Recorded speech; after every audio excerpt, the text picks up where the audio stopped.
Imagine a morning where the pulse of the American heartland simply stops.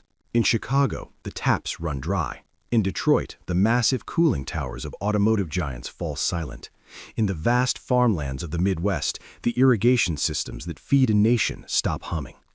This is not the result of a natural disaster, a drought, or a terrorist attack. It is the result of a single signature on a piece of parchment in Ottawa. For a century, the United States viewed the Great Lakes as an infinite, shared swimming pool. But that era of entitlement just ended with a shattering declaration. Mark Carney, standing on the shores of Lake Superior, issued a warning that sent shockwaves through the Oval Office. The Great Lakes are not American territory. They are the largest freshwater system on Earth, and not one single drop leaves Canada without our explicit permission. With those words, Canada did the unthinkable. They weaponized the most vital resource on the planet. They took an $890 billion economic engine and put a padlock on the ignition. For years, Washington took this water for granted. Donald Trump threatened to simply take what he wanted, believing Canada would fold under the weight of trade tariffs and political bullying. He calculated that Canada was too polite, too dependent, and too weak to resist. He was wrong. By passing the Great Lakes Protection Act, Canada has effectively seized control of the lifeblood of 40 million people. This is the story of how the world's most peaceful border became the front line of a resource war that America is currently losing. This is how Canada turned the tide, and why the United States is now staring down a strategic catastrophe it never saw coming. The valves are closing, the rules have changed, and for the first time in history, the superpower of the South is finding out exactly what happens when the water runs out. For generations, the Great Lakes were managed under what historians call a gentleman's agreement. 5 massive interconnected inland seas straddling a boundary that was practically invisible. It was an era of shared management and cooperative regulations. Both nations took what they needed without hesitation. American states pulled water for their massive steel mills and sprawling cornfields, and Canadian provinces did the exact same. No one questioned if this unlimited extraction was sustainable. Why would they? When you are staring at 6 quadrillion gallons of water, the very concept of scarcity feels like a fairy tale. But the fairy tale began to evaporate. Around the year 2010, the math stopped working. Lake Superior hit record lows. Michigan and Huron saw declines that stunned scientists. It was not just a bad season, it was a systemic shift. Climate change was accelerating evaporation, while rainfall patterns moved elsewhere. The ice cover that usually protected the lakes in winter was vanishing, leaving the water exposed to the thirsty atmosphere for longer periods every year. The balance that had sustained this system for thousands of years was breaking. As the water levels dropped, the political temperature rose. While the Great Lakes region was beginning to worry, the American Southwest was already in a state of total panic. The Colorado River was becoming a trickle. California's aquifers were being sucked bone dry. To the governors of Arizona, Nevada, and New Mexico, the Great Lakes did not look like a delicate ecosystem. They looked like a gas station for a dying region. Engineering proposals began to surface for massive 1,000-mile pipelines that would siphon Great Lakes water to the fountains of Las Vegas and the scorched fields of the Central Valley. The argument from the American side was dangerously simple. Water is a national resource, and if Americans are thirsty, they have a right to access American water. But they made a fatal assumption. They assumed that because they needed the water, Canada would simply have to provide it. They forgot that the gentleman's agreement was predicated on the illusion of abundance. The moment the water became a prize to be won, the era of polite sharing died. The stage was set for a confrontation that would redefine the power balance of North America forever. The nightmare for Ottawa did not start with a drought. It started with a shift in the political weather in Washington. As the American West faced an existential collapse of its water supply, the rhetoric coming from the White House turned from cooperation to something much more predatory. Donald Trump did not look at the Great Lakes through the lens of environmental stewardship. He looked at them through the lens of a real estate mogul. To him, the lakes were an asset, a commodity, and a deal waiting to be liquidated. Trump's logic was as blunt as a sledgehammer. He declared that water flowing through American territory belonged to America. He dismissed the decades of complex treaties as outdated obstacles. In his view, if a city like Phoenix was dying of thirst, while Lake Michigan held quadrillions of gallons, the solution was not conservation, it was a pipeline. He began to speak about the Great Lakes as a national resource that should serve American needs first, second, and last. The threats were not just rhetorical. In the halls of power in Washington, engineering firms were already presenting blueprints for the most ambitious infrastructure projects in human history. They envisioned massive steel arteries cutting across the continent, siphoning the cold waters of the north to refill the depleted aquifers of California and the dried-up reservoirs of Nevada.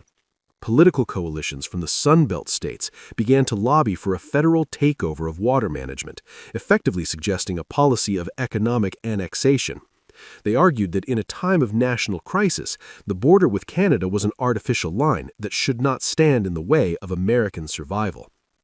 Trump upped the ante by suggesting that if Canada refused to cooperate with these water transfers, the United States would simply proceed with extraction regardless of Canadian protests. He essentially dared the Canadian government to stop the most powerful military and economic force on Earth from taking a resource it deemed essential. He believed he held all the cards. He thought that by threatening tariffs on Canadian steel, oil, and agriculture, he could bully Ottawa into submission. He viewed Canada as a resource warehouse that happened to have its own flag, a junior partner that would eventually fold when the pressure became high enough. What Trump and his advisors failed to grasp was the depth of the insult they were delivering. They were not just asking for a resource, they were challenging the very concept of Canadian sovereignty. They assumed Canada's vulnerability lay in its trade dependence on the American market. They never stopped to consider that Canada's true strength was hidden in plain sight, flowing through the very pipes and harbors the Americans were so desperate to control. Washington was playing a game of checkers, focused on immediate trade concessions, while Canada was preparing a grand master move that would change the rules of North American power for the next century. Trump thought he was the one making the demands, but he was about to find out that you cannot win a fight when your opponent holds the master key to your survival. While Washington was busy drawing pipeline maps and calculating the cost per mile of steel, Canada was quietly drafting a legal guillotine. For decades, the United States viewed Canadian water policy as a minor hurdle that could be cleared with enough political pressure or trade concessions. They pointed to the 1999 ban on bulk water exports as proof that Canada was open to negotiation, because that old policy was essentially a sieve. It was filled with loopholes large enough to drive a tanker through. It allowed millions of liters to be extracted for bottled water by corporations like Nestle. It permitted small-scale industrial transfers. Most importantly, it only focused on exports to countries outside of North America.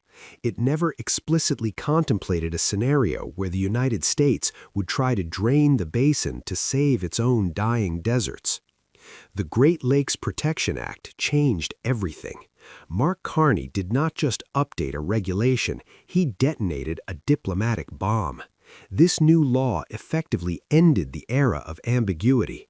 It declares that the Great Lakes Basin is a closed system and the water within it is under the sovereign jurisdiction of the Canadian people. Every single loophole was welded shut. No more bottled water exports, no more industrial diversions, and absolutely no pipelines to the American Southwest, regardless of the price or the level of emergency. The act stripped away the ability of American states to negotiate with individual provinces, centralizing all authority in Ottawa. This is why analysts are calling it a green nuclear weapon.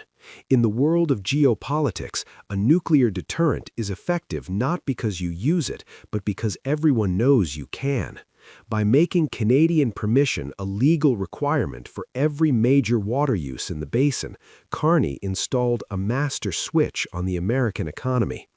The law was designed to be ironclad, specifically intended to survive challenges in international trade courts. It frames water not as a tradable commodity, but as a vital component of national security and environmental integrity. By doing this, Canada removed the Great Lakes from the jurisdiction of trade agreements like the USMCA.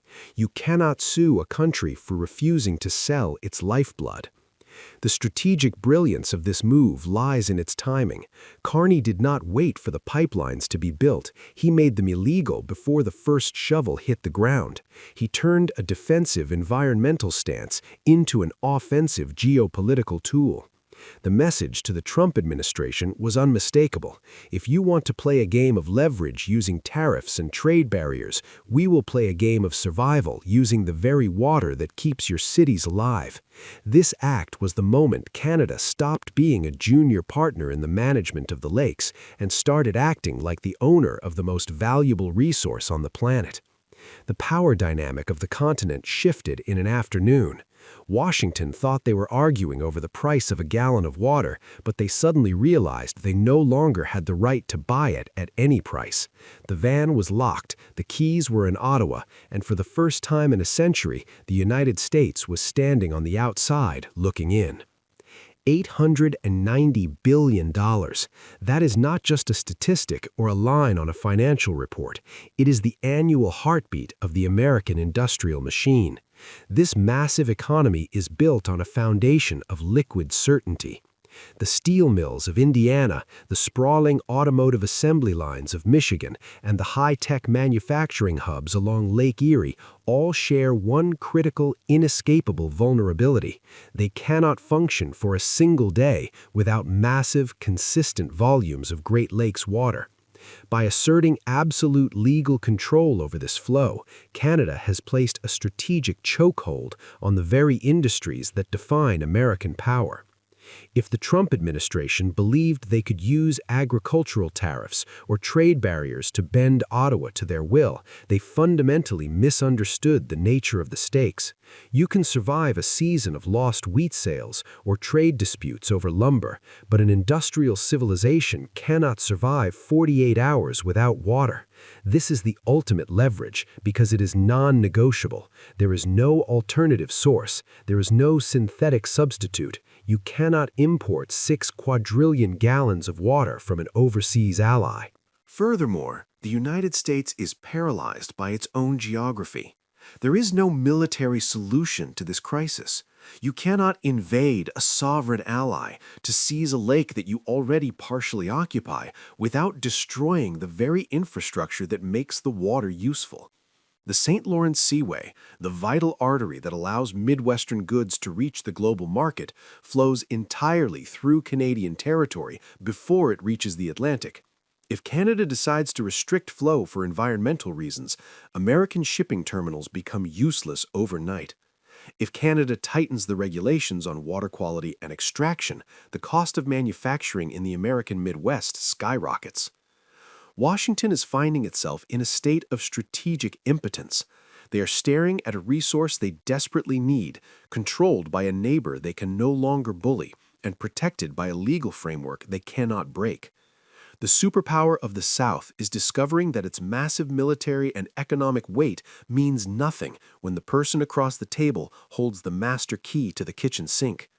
We're entering a new era where the geopolitics of the 21st century will not be written in oil, but in water. In the previous century, nations went to war over energy. They built empires based on the control of pipelines and shipping lanes for crude. But oil is a luxury of transportation. Water is a necessity of biological and industrial existence. As the American Southwest faces a catastrophic collapse and the Colorado River turns into a dry trench, the world is witnessing the birth of a new kind of power dynamic.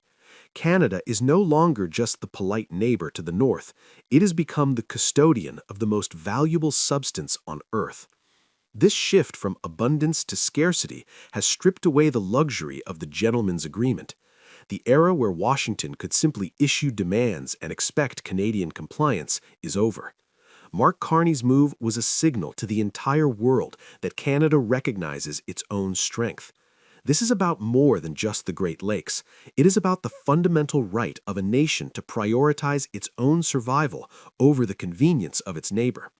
The political message has resonated deeply across the Canadian provinces. For the first time in a generation, there is a unified national front. From the fishing villages of Ontario to the power centers of Ottawa, the sentiment is the same. Our resources are not for sale, and they are certainly not for the taking. This is the strategic nightmare American policymakers feared but never truly prepared for. They assumed that the integration of the North American economy meant that Canada would never dare to act alone. They thought the threat of economic pain would always be enough to keep Ottawa in line. But by pushing Canada into a corner with trade threats and insults to its sovereignty, Trump provided the perfect political cover for Canada to weaponize its greatest asset. The water is no longer a shared commodity, it is a shield. And as the world gets hotter and the droughts get longer, the value of that shield only grows. The Great Lakes water war is no longer a hypothetical scenario for the distant future. It is happening right now. The signing of the Great Lakes Protection Act was the first shot fired in a conflict that will define North American relations for the next 100 years. By attempting to prove American dominance through pressure and threats, the United States has inadvertently forced its closest ally to reveal its ultimate trump card. Every city, every farm, and every factory along the southern shores of the lakes now understands a cold new reality. Their future depends on Canadian permission. The irony is profound. In his quest to put America first, Trump may have created a situation where the American heartland is now at the mercy of Canadian law. The locks have been installed, the loopholes have been closed, and the keys are held firmly in Ottawa. The question that remains for the leaders in Washington is whether they can learn to negotiate with a new level of respect and humility, or if they will continue to push until the taps are turned off for good. This is the story of how a quiet nation found its voice by controlling the flow of life itself. The world is changing, and the most powerful weapon in the modern age is not one that destroys, but one that sustains. Canada has the water, they have the law, and they have the leverage. The United States can only watch the water flow and hope that the cooperation of the past can somehow be salvaged before the wells run dry.